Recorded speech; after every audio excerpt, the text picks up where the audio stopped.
দেখুন, এই ভদ্রলোককে চেনেন আপনারা? এই ভদ্রলোক যেখানে সেখানে উঠে বসে পড়ছে।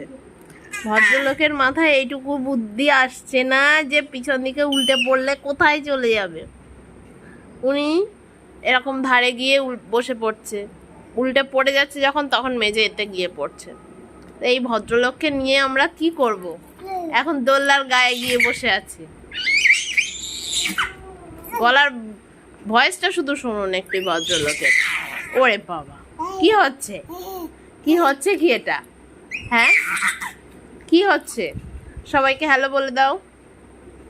হ্যালো, হ্যালো এভরিওয়ান, তোমরা সবাই কেমন আছো? বলো বলো। বলে আমি খুব ভালো আছি, আমি একটু অসুস্থ হয়ে পড়েছিলাম, আবার খুব ভালো আছি এখন, তাই তো? বলে দাও। ছোনা বাচ্চা, আমার ছোনা বাচ্চা, আমার ছোনা বাচ্চা, ছোনা বাচ্চা।